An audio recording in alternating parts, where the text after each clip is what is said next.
The weather outside is hideous and I'm in here busily building. I'm back again with another no floral foam sort of mechanic and look at a new mechanic. I was in France probably 2-3 weeks ago and couldn't help myself, went for a weekend with a friend, which was wonderful. We stayed at Chateau de la Ruche, which is incredible, worth checking out on Instagram. Anyway, we went brocante shopping, as you do, be rude not to, and bought quite a few bits. And this was one of them. I bought two like this, so one double the size. But I saw them hanging, and I thought those would be perfect for weddings that I've got coming up next year. So hanging foliage designs are very much on trend at the moment. They have been this year, elevated designs, and I think they will continue for next year to be one of those trends. It's bringing the outside in, very relaxed sort of style, and it's right up my alley. I love it. Anyway, I saw these two and I thought they are just a ticket for what I want. I've got one wedding in mind, but I looked at them and I thought I want to not use Oasis with these designs and see if that's possible. So I also, just backtracking slightly, also went to a talk about a month ago in the Garden Museum in London, which was hosted by Shane Connolly. He's a brilliant florist. If you don't know who he is, go and check him out on Instagram. He's fantastic, and he's a real advocate of not using Oasis where possible. And one of the overall themes of the evening was talking about something that we don't really talk about. It's about making mistakes. That it's okay to make mistakes when we're looking at this whole thing of not using floral foam, because it feels like there's lots of ground that's been unbroken, if that makes sense. That there's techniques that still need to be honed, mechanics that still need to be improved. People are kind of making stuff up as they go along and seeing if it works and improving it if it doesn't, which I love, because I think it's really important. Everyone knows that through the mistakes sometimes that you make, you learn more than you do through the successes, and more so than ever, I think, when you're running your own business. So anyway, coming back on the train from France, I began thinking to myself, how am I going to do this and not use Oasis? One of the previous videos on my YouTube channel was looking at making a no floral foam hanging ball of foliage, and I thought, well, I guess I could do a smaller one and hang it in the middle of this, but then I thought actually that's going to be quite bulky. I want something that's quite light. So I'm not sure if you can see it, but there's a plastic circle sort of design in the a mechanic in the middle. It's a holly hider egg, and you probably see me wafting this around as I'm talking. This is a smaller version. So it kind of unclips, not that I'm going to be able to do it now, well, you can kind of see it's two sides and they clip together. This smaller one is brilliant for making bouquets and sort of bouquets that have a lot more depth and a lot more flow to them, because you aren't doing a really tight hand tie, it's a lot more relaxed. Anyway, the next size up is this one, and heck if I know what the measurements are, not a clue. Anyway, I just wanted to, you can see the holes. So this is just a larger version. And the beauty of this is that with this maidenhair fern that you can kind of see I've started to poke in, once the stems start going in, they start locking in with each other, because you might think, well, I start putting stuff in, it's just going to fall out. But actually, I was thinking to myself, this is something that you could set up if you wanted to do the two, so a bigger one and a smaller one. You could set up in a marquee the night before the wedding, put these eggs in, and thread the foliage in, and it would stay intact, I'm fairly sure.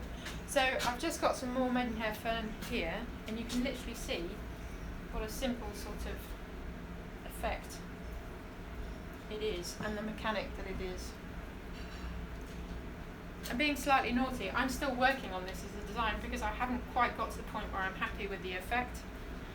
So this maidenhair fern is actually about 2 weeks old, but as you can see, delightfully sturdy stuff. It hasn't really started dropping yet, which is nice. Now I'm being naughty and I'm not chopping the bottoms of the stems at all. I just want to show you the effect. And it's almost like a layering effect, really. You're just posting in and layering on top of each other. Each piece goes in, just sits on top. And the lovely thing about maidenhair fern is there's lots of space. It feels like it's a very breathable sort of, if that even makes sense, a breathable sort of foliage.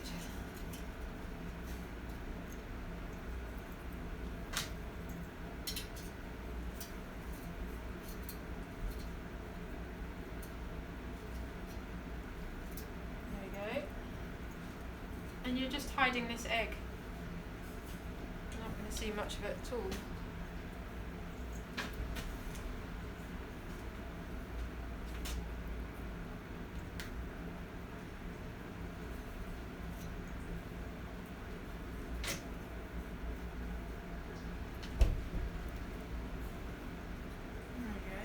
So you get the general idea. I just wanted to, I mean, this is not a finished effect by any stretch of the imagination, and I wanted to show you, as I was working, what it was looking like. This is a project I think that I will need to work on more, because I haven't got the overall feel of what I want. I think different types of foliage would be a good idea. I think eucalyptus for me is too bulky, but I wanted to try some longer stem maidenhair fern to get the length and get the drop and the sort of flow of the design. Also some soft ruscus would be fantastic. The short and the long would work a treat. And maybe things like trailing ivy, and maybe also some buried eucalyptus, because the leaf is a bit more delicate than the large leaf eucalyptus. I can't think of the variety, but the buried eucalyptus now is around in the autumn time. Things like silver dollar would be the one I would use, because it would create a better effect.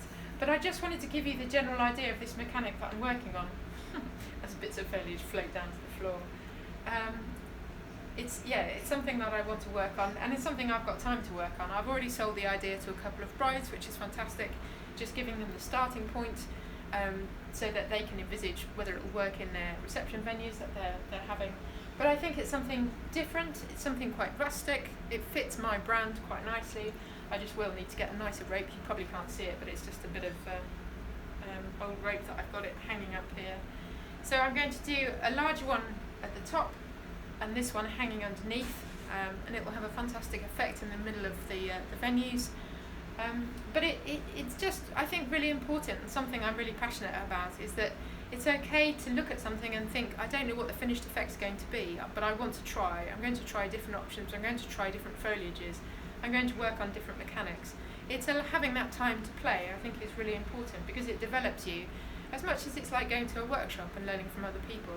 Learning from yourself and what you're able to do and what you're not able to do, I think that's something sometimes we don't take time to do. So worth looking at and worth trying. So I hope you've enjoyed this. Just as a short sort of snippet, something interesting, something different that I wanted to share with you. Do subscribe if you've enjoyed, and thank you to all the new subscribers. You've come on board, it's fantastic. And if you're interested in seeing more, then do click on the link for Young Bloom's Flower School and go and see the tutorials that are available. So 2 new videos are added every month for subscribers, and our community is growing, which is really exciting, and it's something I'm hugely passionate about. So hope you've enjoyed this, and I'll see you soon.